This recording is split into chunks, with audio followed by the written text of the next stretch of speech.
ESAP. Pensar el Estado para administrar el país.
La Guerra de los 1000 días.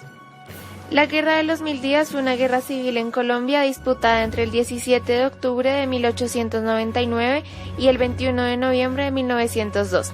Este es considerado como el mayor conflicto civil que se ha dado en la historia del país.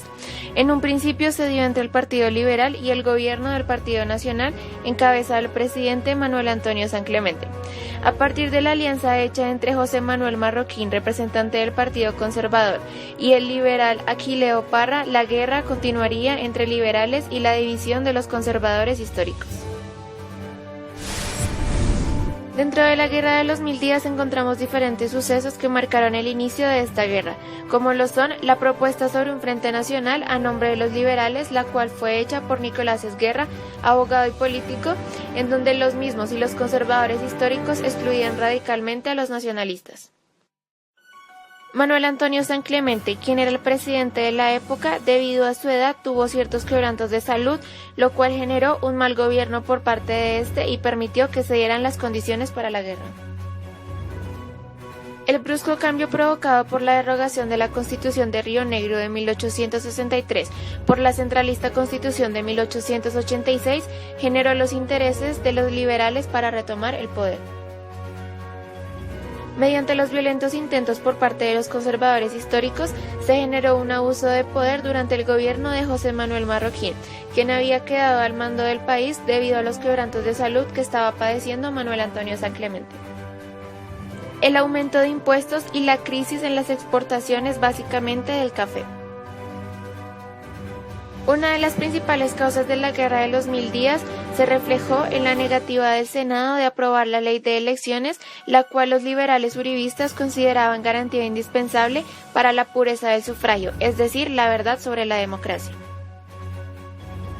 De esta manera, y debido a las causas presentadas, se dieron las condiciones para la guerra y esta comenzó. Básicamente, la Guerra de los 1000 días se dividió en dos etapas. En la primera etapa encontramos enfrentamientos sangrientos entre liberales y conservadores para obtener el poder. Enfrentadas las tropas liberales con el ejército del gobierno, nos llevan a muchos enfrentamientos trágicos, de los cuales destacamos dos muy importantes.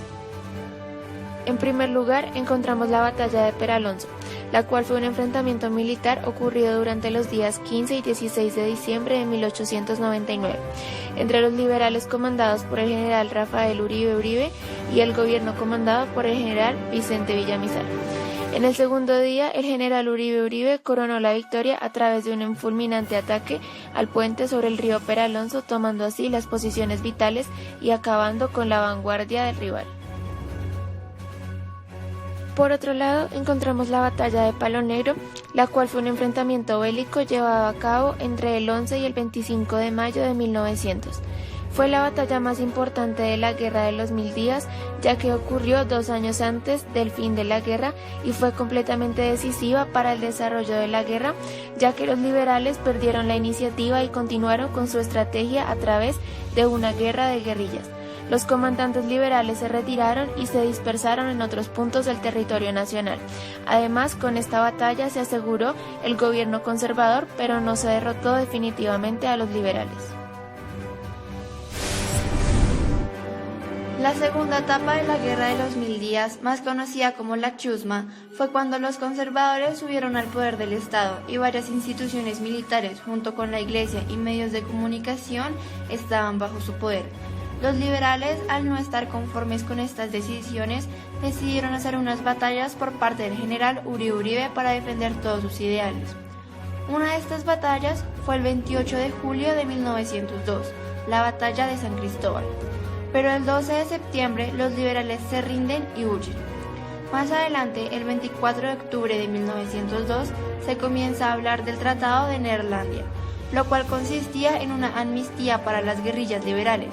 El 21 se firma dicho tratado por el general Benjamín Herrera y el general Morales, lo cual generó una rebelión en Panamá que al poco tiempo lograría su independencia. La Guerra de los 1000 días trajo como consecuencia una crisis económica muy grande en Colombia, en donde las industrias y medios de comunicación se vieron afectadas y la deuda externa era considerable. Tuvo como resultado la victoria del Partido Conservador, la devastación económica de la nación, más de 100.000 muertos, la desaparición del Partido Nacional y el estado en que quedó el país tras el conflicto se constituyó en la organización para que se diesen algunas de las condiciones necesarias para la posterior separación de Panamá en noviembre de 1903.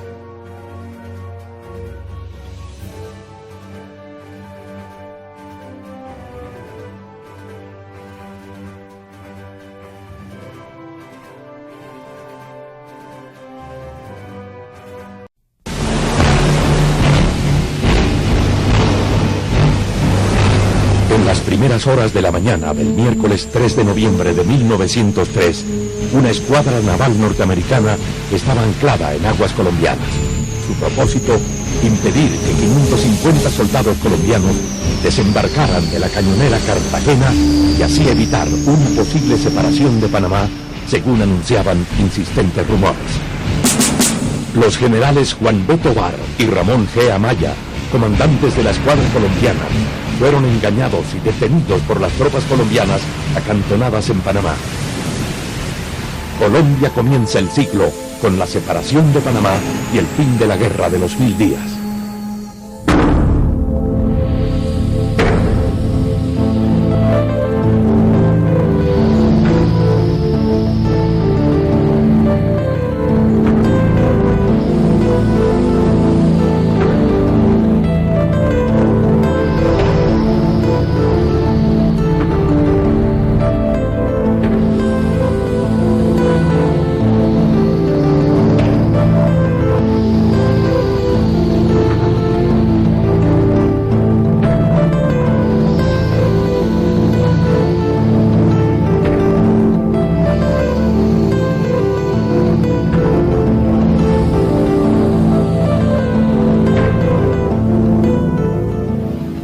Panamá, separada física y mentalmente de la lejana Bogotá, tuvo el acecho permanente de los Estados Unidos, que tenían sobrados intereses estratégicos y económicos y comenzaban a disputar la supremacía mundial a Francia e Inglaterra.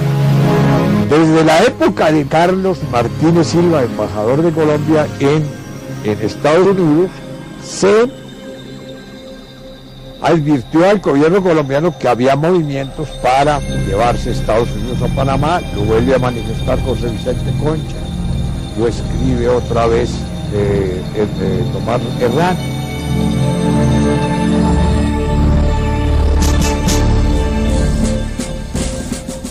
Los años inmediatamente anteriores a la separación de Panamá estuvieron marcados en el Istmo por la Guerra de los 1000 días, donde se libró con especial intensidad, porque ese era un fortín liberal que los conservadores querían recuperar a toda costa.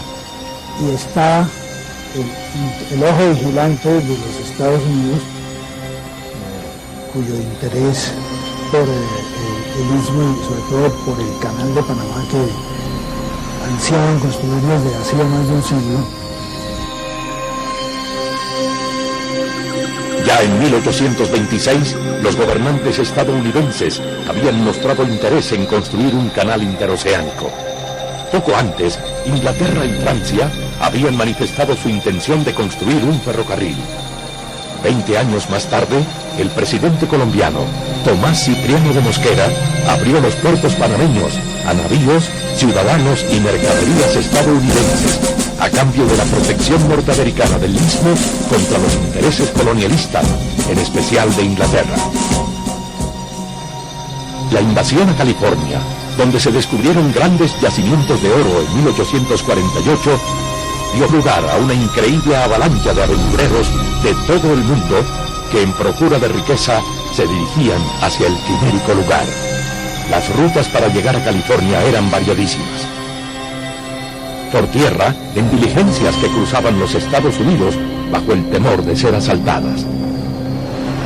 Por mar, dando la vuelta por el sur del continente.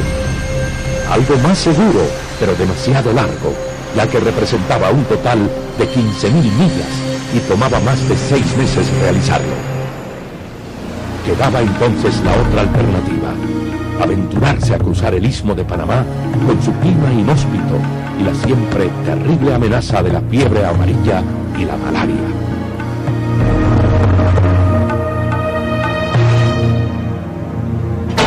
Finalmente, en 1850, una compañía norteamericana recibió del gobierno colombiano la concesión para construir el ferrocarril de Panamá.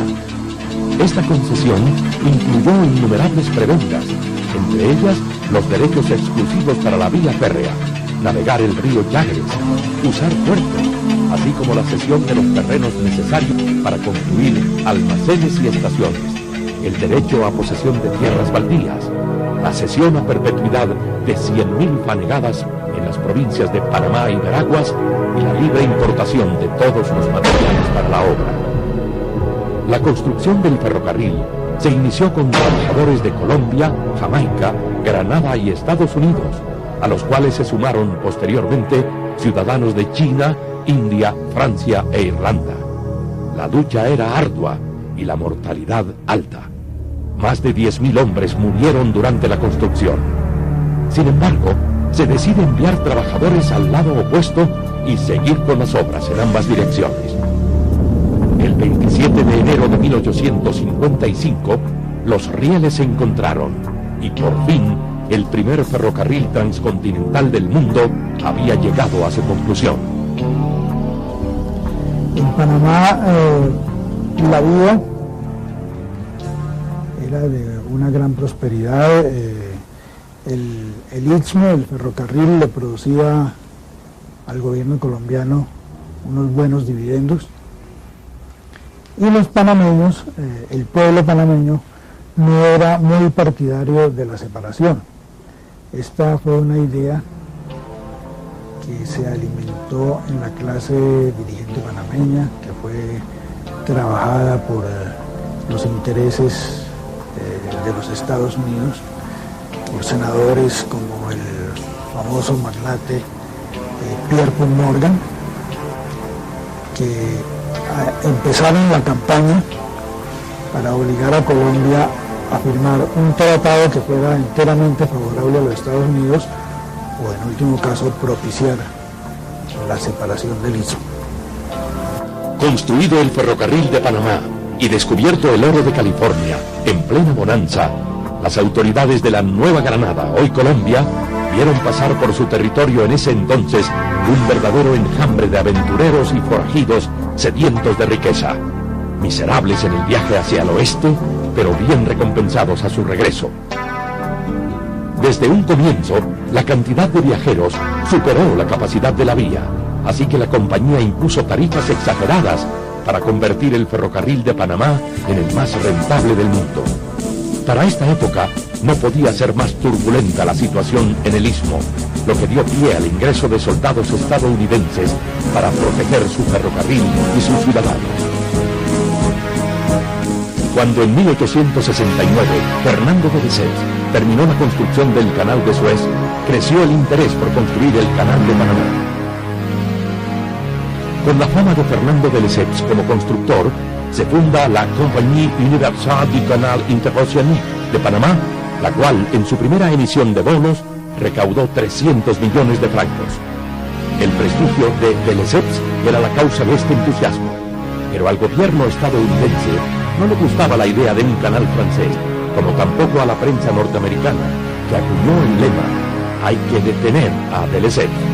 Como si obedecieran instrucciones del norte, las lluvias tropicales, las crecidas del río Chagres y el paludismo causaron la muerte de gran cantidad de obreros traídos de todo el mundo. Corría la noticia de que los trabajadores morían como moscas. Pronto se agotó el presupuesto. Los inversionistas empezaron a pensar que algo raro sucedía en Panamá. Sin embargo, los franceses seguían comprando los bonos por puro nacionalismo. Sobornos de políticos, mala prensa y el alto número de muertos llegaron casi a paralizar los trabajos. La compañía principió a fracasar. Fue un verdadero escándalo, es lo que se llama Le Petit Panamá. Principiaron a detener mucha gente en Francia porque hubo mucha utilización irregular del dinero que era para la construcción. Fueron a dar a la cárcel varios periodistas, fueron a dar a la cárcel varios ministros, y a Lesseps, por respeto y por su edad, le dieron la casa por cárcel. Eso fue un escándalo grande, internacional, sumamente grande. Colombia no le interesó, seguía negociando con la compañía. En 1888, la empresa francesa obtuvo 720 millones de francos por la venta de bonos. Ante esto, los enemigos de la empresa constructora hicieron circular la noticia de que Fernando de Lesseps había muerto, y aunque el mismo de Lesseps desmintió la noticia, la gente no quiso comprar los bonos y la empresa del canal quebró. Luego estallaría el escándalo de los sobornos y Fernando de Lesseps sería condenado a prisión. Víctima de la demencia senil, no se dio cuenta de nada. A finales del siglo XIX es creada la nueva compañía del canal.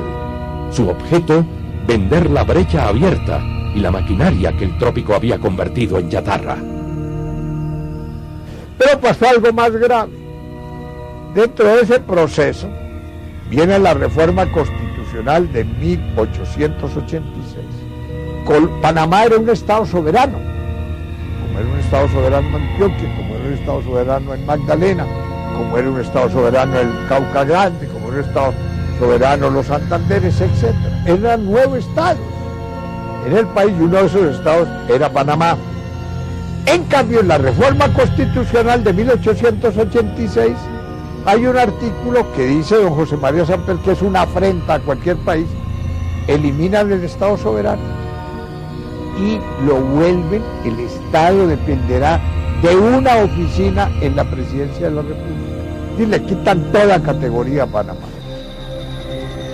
Ello revivió los intereses segregacionistas y el enfrentamiento civil entre conservadores y liberales.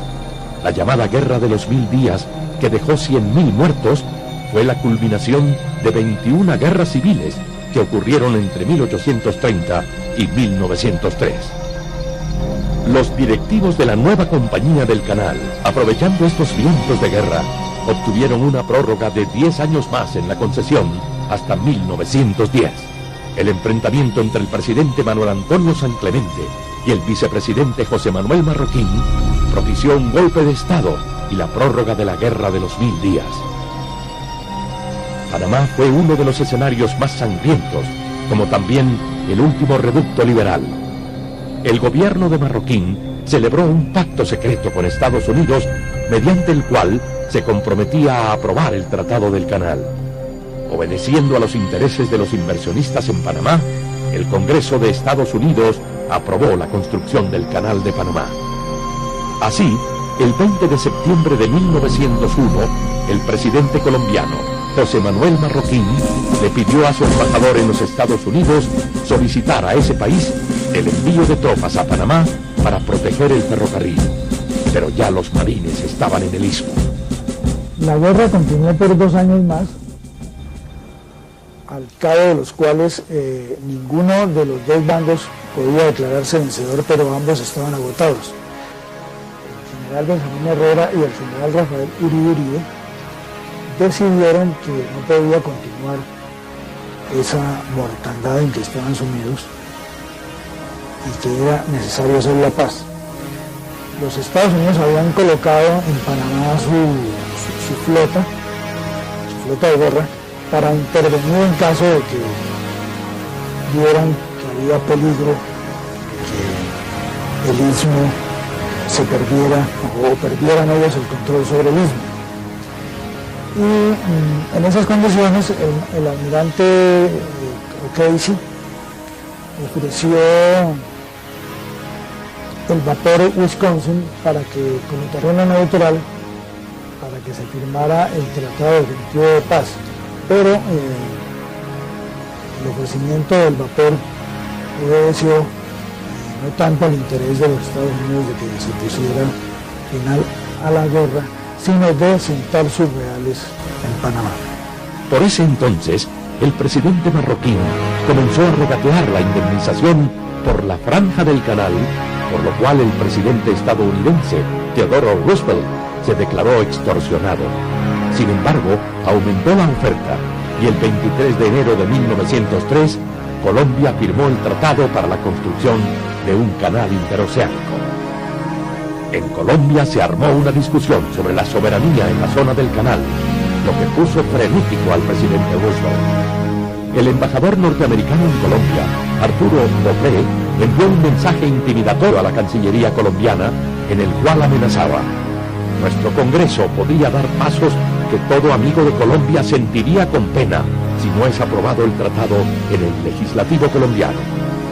Para completar, el presidente Marroquín envió al Senado el tratado sin firmarlo. Theodore Roosevelt estalló en cólera y ordenó al embajador transmitir su ira. Esas despreciables criaturas de Bogotá deben entender de qué modo están comprometiendo su porvenir. Sin embargo, el tratado fue rechazado por el Senado el 10 de agosto de 1903, con la única ausencia del senador por Panamá, José Domingo de Ovaldía. José de Ovaldía estaba aquí de senador, era senador de Panamá aquí en el Congreso colombiano, y pronunció un discurso diciendo: si hay un movimiento de separación de Panamá de Colombia, yo lo dirigiría, yo me uniría a ese movimiento. A los 3 días de haber pronunciado ese discurso, lo nombran gobernador de Panamá. Por favor, ¿cómo se explica eso en un gobierno? Todos se quedaron tan tranquilos en Bogotá que el presidente Marroquín nombró gobernador de Panamá al senador Ovaldía, reconocido separatista, y como comandante militar al general Esteban Huertas, casado con panameña, quien más adelante recibiría $30.000, $500,000 de hoy, por evitar el arribo de las tropas colombianas el día de la separación.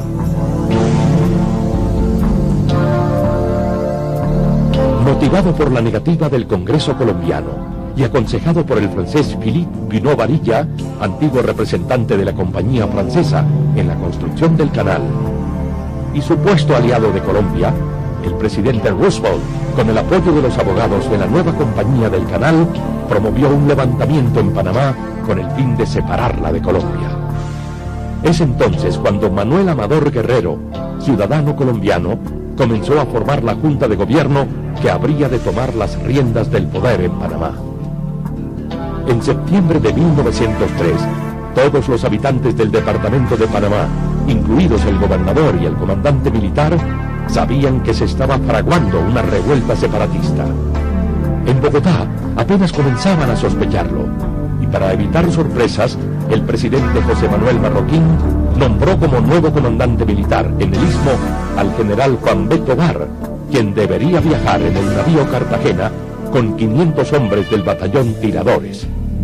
Para el general Tovar era una operación de rutina, tanto que se quedó un mes en Barranquilla luego de su nombramiento. Tal vez el general conocía algo de historia y sabía que no era el primer amago de separación.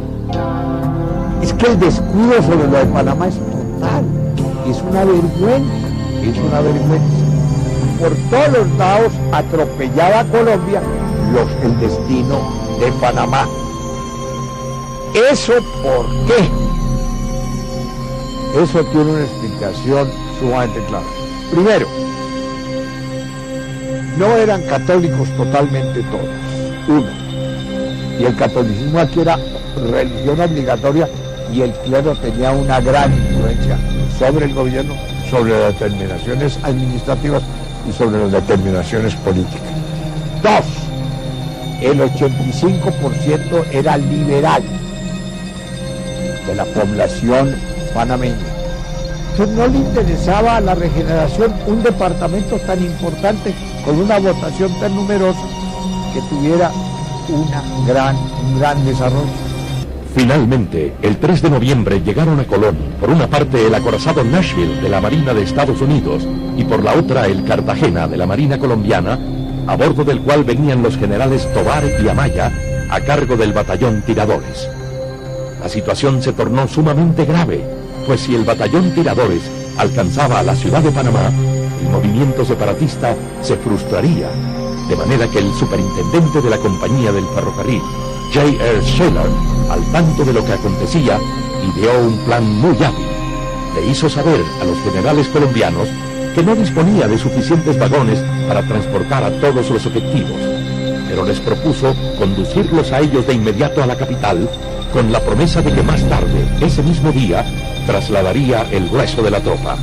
Así logró retener en Colón al batallón Tiradores, aislándolo de sus jefes. Una vez en Panamá, fueron tomados prisioneros por el general colombiano Esteban Huertas, comandante del batallón Colombia. Todos habían sido sobornados.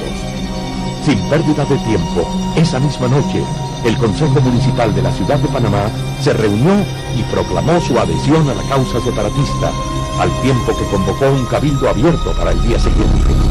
El día 4 se declaró solemnemente la separación de Panamá de Colombia y se encomendó la gestión de gobierno a una junta provisional integrada por José Agustín Arango, Federico Boyd y Tomás Arias.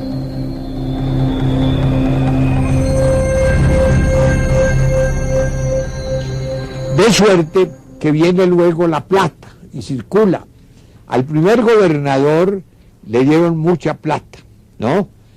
Y viene un acuerdo sumamente grande con J.P. Gorman, con Edward Simons, con James Sullivan, con Isaac Seliman, con Douglas Robinson y otros desean comprar ciertas acciones del capital social de la Compañía Nouvelle del Canal de Panamá. Entonces, para poder entregar esa plata, firman este memorándum, un memorándum horrendo. Todo eso manejado ¿por quién? Por Bruno Varilla, que era un francés, que era parte de las negociaciones de la compañía francesa, y por Cromwell. Cromwell era un abogado muy importante, tenía mucha conexión con el Departamento de Estado, había sido abogado de Colombia, abogado de la embajada, era el abogado de la embajada, y era el que estaba haciendo toda la trama para quedarse Estados Unidos con Panamá, y era el que hacía los enlaces con los panameños. Entonces se firma este documento en el cual dice, vamos a comprar acciones, y principian a entregarle acciones a todo mundo. En esa primera operación se gastaron un poco más de 10 millones de dólares, que en esa época era una cosa monstruosa. Y luego, en el memorándum, todos estos del memorándum aparecen, Mr. Jung recibe $385,000. El señor Greffis, que es Amador, esa era la plata para Amador, que fue el primer gobernador de Panamá, le dan $750,000 por primera vez.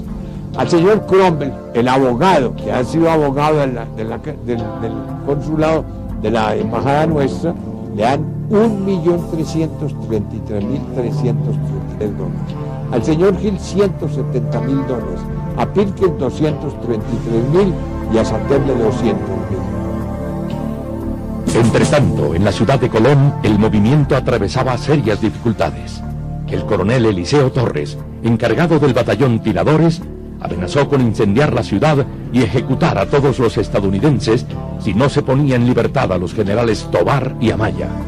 Sin embargo, al día siguiente, el coronel Torres aceptó un soborno y zarpó rumbo a Cartagena.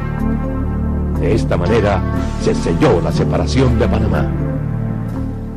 J.P. Morgan, conocido banquero y especulador bursátil, procedió a utilizar la prórroga concedida por Colombia a la compañía francesa y compró las acciones de esta por la suma de $3,5 millones, para revenderla luego al gobierno norteamericano por $40 millones.